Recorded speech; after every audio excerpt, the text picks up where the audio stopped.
Is Islam a religion of peace?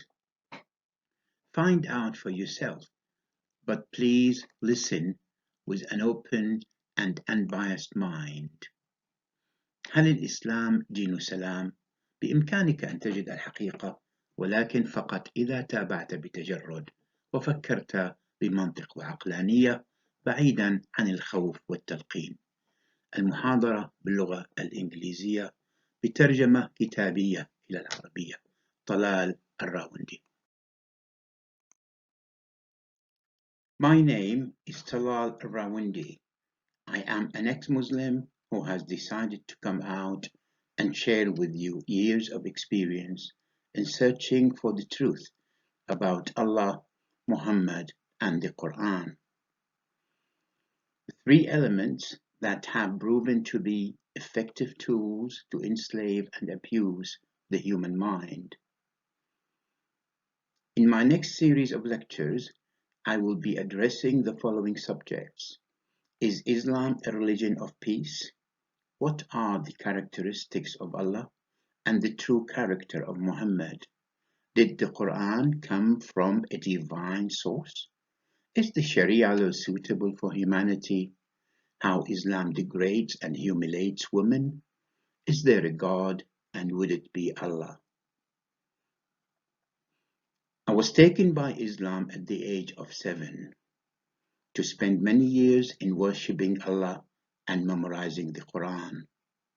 They told us that there is God in heaven residing on a throne above water, that He is the creator of the universe and human being, that He is Allah, who is a just God, but that His punishment is severe for those who deny Him or associate with Him a partner. Despite my strong belief in Allah, I always wondered where He came from and why He has a crowd of angels to glorify Him when, as He claimed, He needs no help or assistance from anyone. I began to look with a free and critical mind at what I accepted to be the truth. After years of researching the Quran and the teachings of Muhammad, I have found nothing but myths, fabricated and delusional stories, most of which were taken from earlier religions. In my lectures, I will tell you about facts that have been completely hidden from Muslims. The turning point.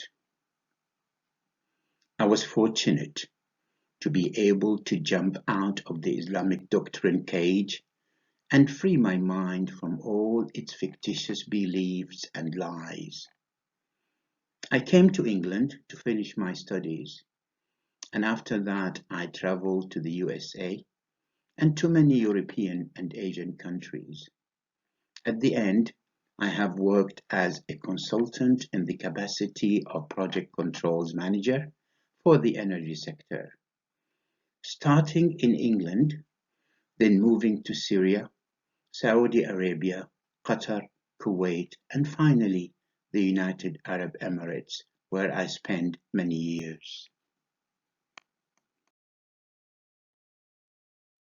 I found Islamic countries teeming with tyrants and corrupt people, thirsting for power and the luxuries of life. In Muslim countries, especially Arab countries, their human rights are there in name only. Muslim countries have become the scene of a human tragedy, not to mention the killing and destruction of their religious conflicts, which have lasted for more than 1400 years. I will put in your hands clear evidence that Islam has many illogical contradictions, scientific fallacies, and immoral teachings. For some reason, the God of Islam, Allah, decided to remain unseen and not communicate with the human beings except in secret and only with the few selected men claimed to be his prophets or messengers.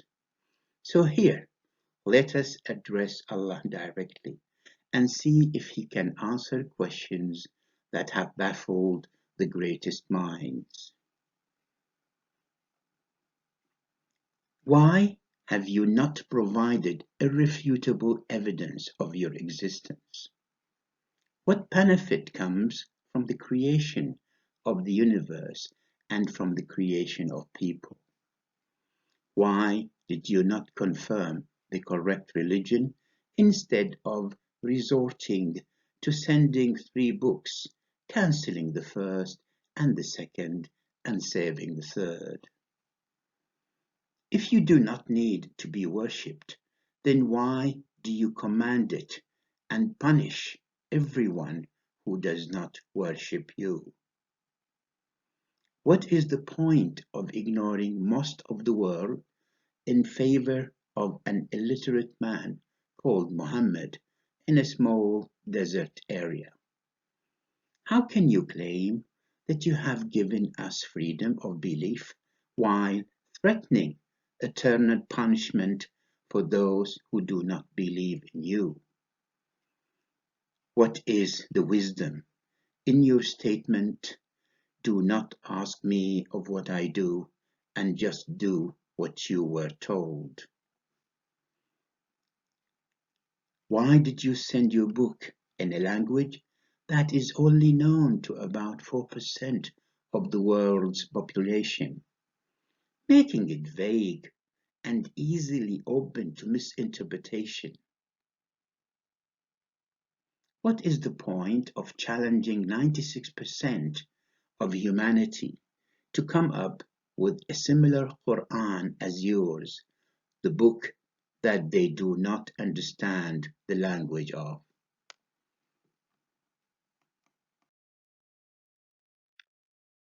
What is the wisdom in exposing people to starvation, poverty, and deadly disease? Why, as you claimed, must you torment people who do not believe in you? Yet it is you who ascribe to them an element of immorality, and upon whom you have assigned a demon to lead them to hell. Why do you constantly threaten eternal punishment for those who deny you, when you have conveyed to us that the world in your eyes is not worth a mosquito wing? Let us recall a couple of your threat verses from the Quran. First, those who reject our communications, we will scorch them in a fire. Every time their skins are cooked, we will replace them with other skins, so that they taste the suffering. Second, as for those who disbelieve, garments of fire will be tailored for them, and boiling water will be poured over their heads, melting their insides and their skins. Religious doctrine is meant to confiscate human minds. It is based on exhortation and intimidation. All the myths of imagination and the fabrication of ignorant, greedy, psychotic, evil, and tyrannical people. I will talk about Islam, the religion that I practiced for many years. My hope is that my lectures will be a stepping stone to illuminate the way forward, to free millions from the clutches of those who claim to have a mandate from heaven to guide people. Let us examine the credibility of what the clergy tell us. Let us look through the microscope of the free mind, through the lenses of logic and science, to see if there are facts behind those who claim that their teachings come from heaven. the unseen supernatural world that deceptively proved to be one of the most effective tools of mind control.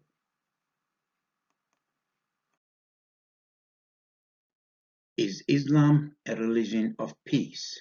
The title of today's lecture.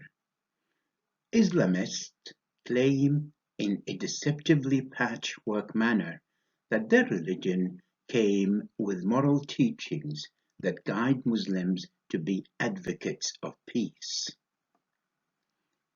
To support their claim, they often refer to this Quranic verse: "Whoever kills a person, unless it is for murder or corruption on earth, it is as though he killed the whole of humankind.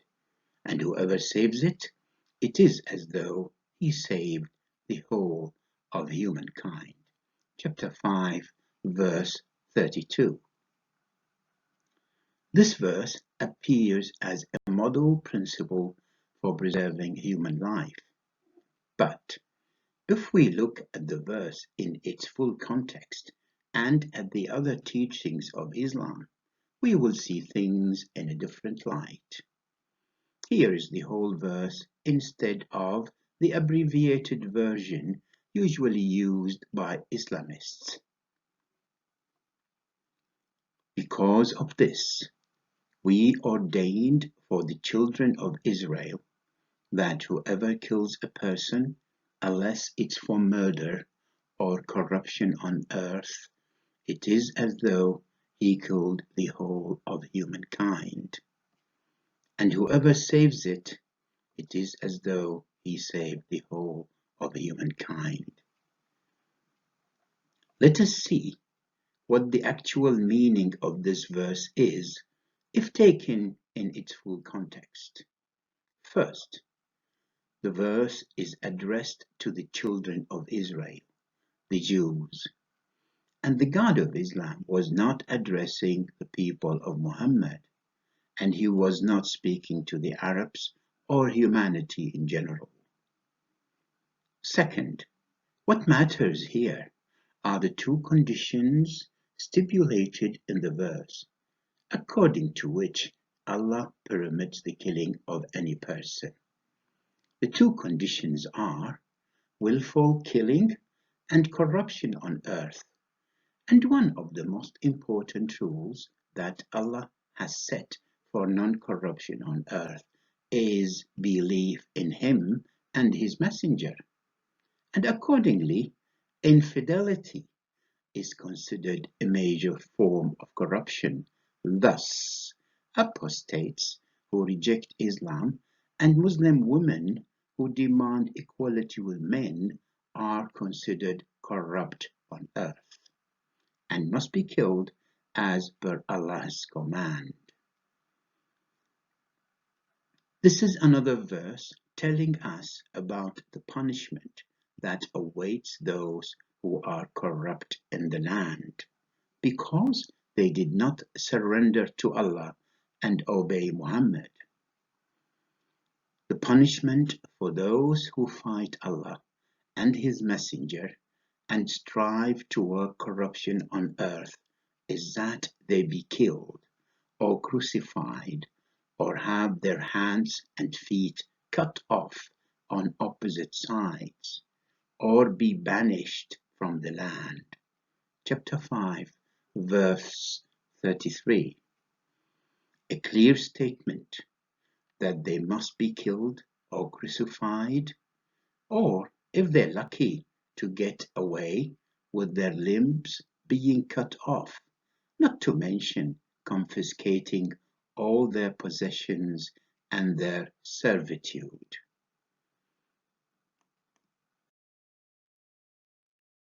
To prove that Islam is not a peaceful religion, we can look at other Quranic verses, those calling for the killing of non-Muslims. Here are some examples.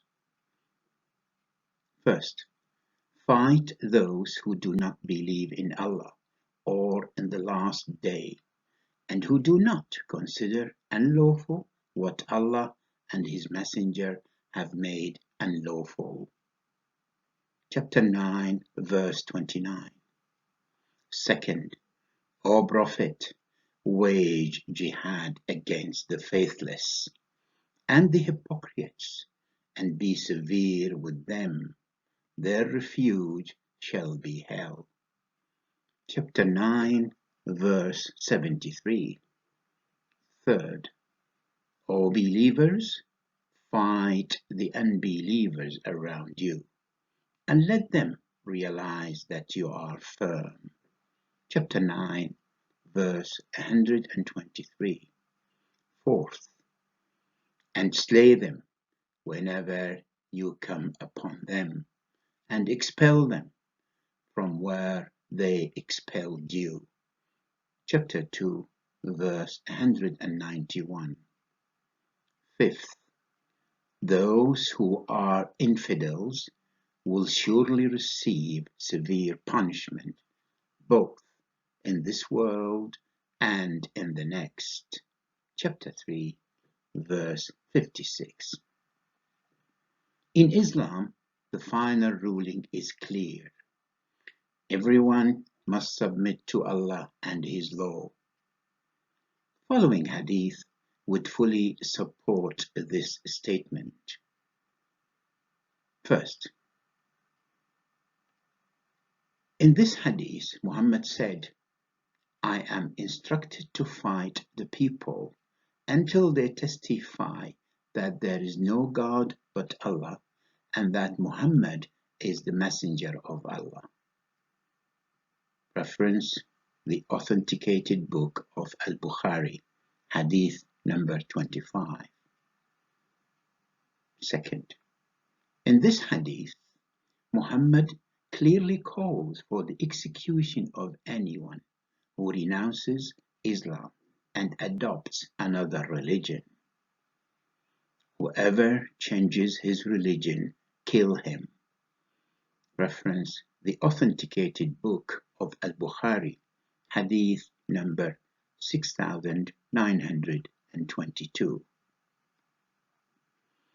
And here a couple of examples to show how Islam is prejudiced towards others.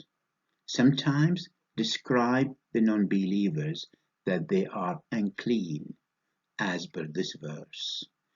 O ye who believe, the idolaters only are unclean, so let them not come near your place of worship. Chapter 9, verse 28. And sometimes cursing them and making them monkeys and pigs, as stated in this verse. Say, shall I inform you of what is worse than that as a penalty from Allah? It is those who Allah has cursed and with whom He became angry and made of them apes and pigs. Chapter 5, verse 60.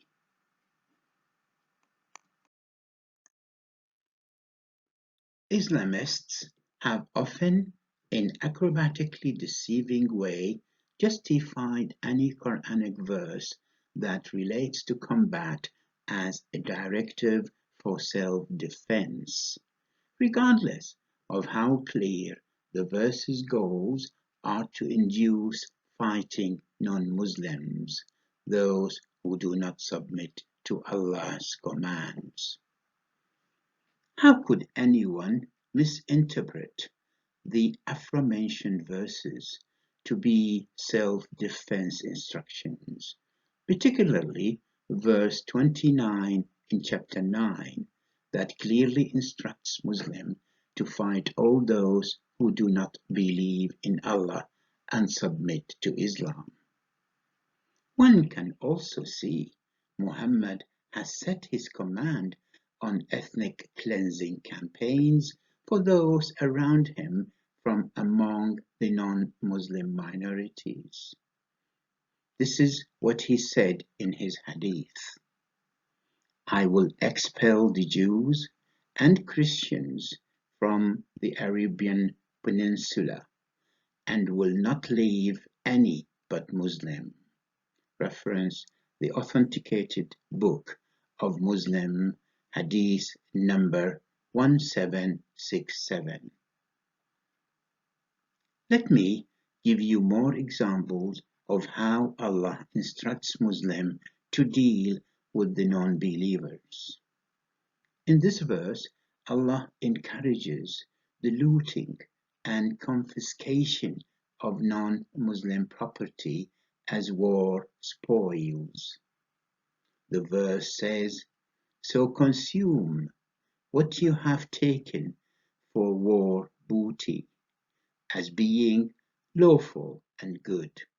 Chapter 9, verse 69. How about this verse that shows Allah to be well distant from mercy towards the human being?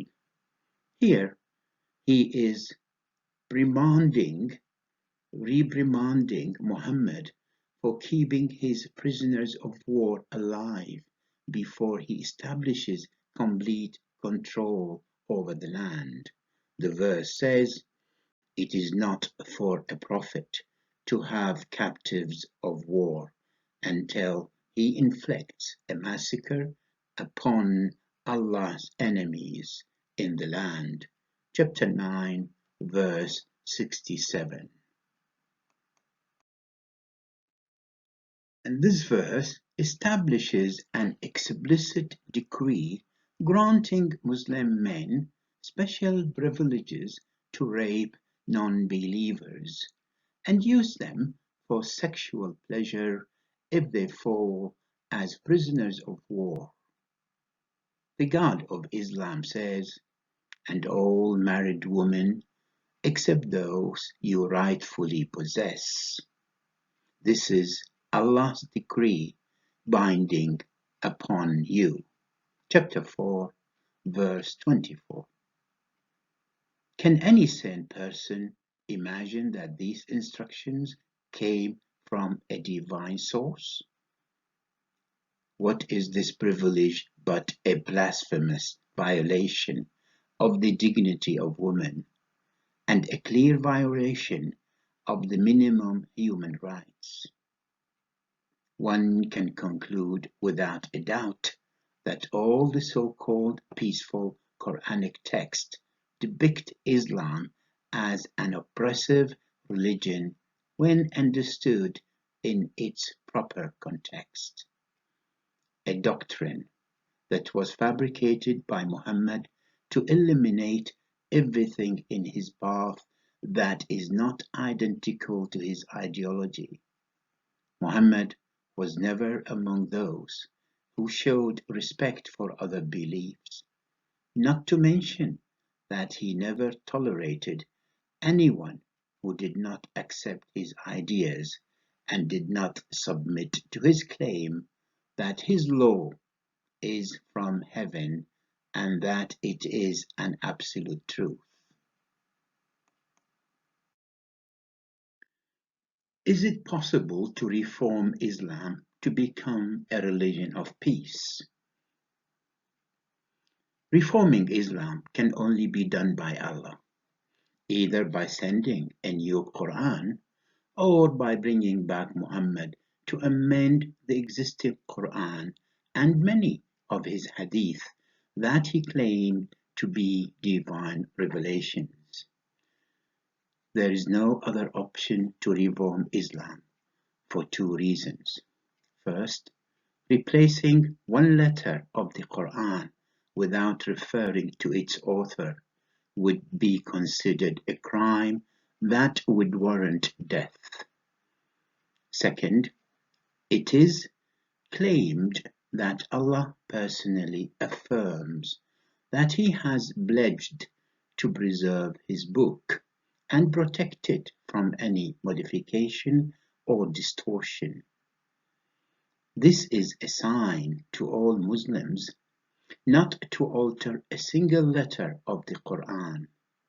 However, if God of Islam realizes that his Quran does need an update, he certainly should give priority to the following.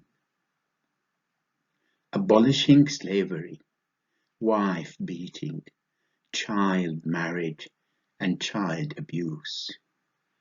Abolish the privilege given to Muslim men to rape the non-believers' female captives. Preventing polygamy and having slave girls. Refrain from insulting non-believers and calling them monkeys and pigs. Stop the threat of permanent torment in hellfire for non-believers. Stop Muslims from killing and abusing non-believers. Abolish all legislation calling for the demeaning of women and giving them rights that are comparable to men. Giving people complete freedom to follow any belief and permitting absolute freedom of expression. Giving clear and undeniable evidence of his existence. Telling us where he came from and what is the nature of his being. Telling us on what basis he favored Muhammad, who served him 23 years, over Noah, who served him 950 years with dedication and loyalty.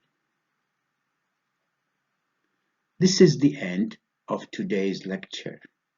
You can find more details about this lecture in either of my books, The Islam Delusion or The Danger of the Islamic Doctrine, both available at my website, of which the link is shown below.